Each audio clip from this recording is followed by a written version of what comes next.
Georgia Southern students involved with the CRU organization spent their spring break traveling to Nicaragua to help people in need. I'm actually really involved with CRU. I'm actually like a CRU leader, so I lead a Bible study through CRU, and I actually just heard about the trip.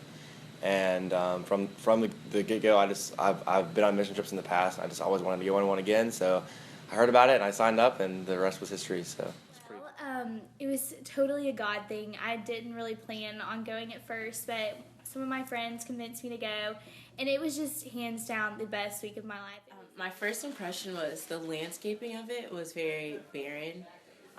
Apparently they've been in a 5-year drought, so like they have not had any rain or anything. They only have they have a rain season. They've been in a drought, and so they only get rain a couple months out the year, and so everything is very tan and brown. There's no greenery.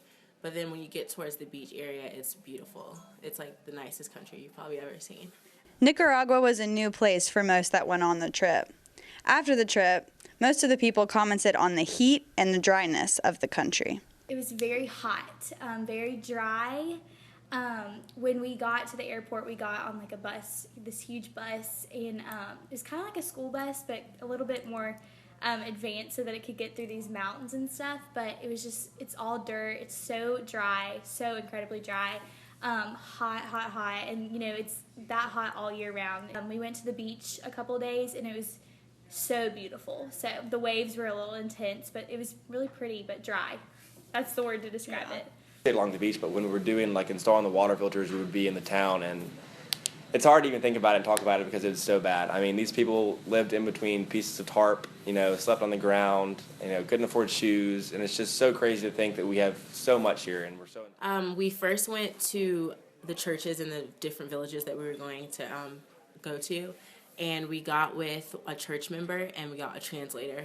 And so we went out, and they pointed out homes that they felt needed to hear the gospel and who needed a water filter. Each day for 4 hours, each set morning and the afternoon, we would go and give water filters to each family and give them a demonstration of how it worked, and just spent time with each family. So I think that was really cool. In the villages, students got the opportunity to share the knowledge they gained on the water filters they were donating, along with the gospel that they felt the need to share. A typical day would be we'd wake up and we'd go into the houses, and the first thing we would do would be, hey, you guys have a water filter, and this is all in Spanish, so we're gonna have translators and stuff, and we would first, install a water filter into their home and talk to them about how to clean the water filter and how it can give them water for 10 years and just kind of the basic stuff about that. Then we would go on to kind of just hear their stories, and I think it was so cool to see to hear all their stories. And I guess well, I was actually really lucky because I'm early childhood, so I want to be a teacher. And one of the days, the schools randomly contacted who was in charge and said that we could come to the schools and talk to the kids. So I was chosen. It was totally a God thing again to be able to go to the schools, and that was definitely the most impactful part. It was so interesting and cool to see how they did school. It's just completely different from here, but going to the schools was the best for me. My favorite thing was one day, I think it was Thursday afternoon, everyone kind of ended up in the same area in the village, and it was around this huge soccer field, which literally looked like a desert field, but it had 2 soccer goals, and it was the entire village was playing soccer. It was just a sport that everyone knows how to play, and it was super cool. All the kids, boys, girls of all ages, were all just out there playing with us, and it was just really cool to see everyone. It was there was no type of socioeconomic status between us or no type of language barrier. Everyone was just playing together, and that was super cool.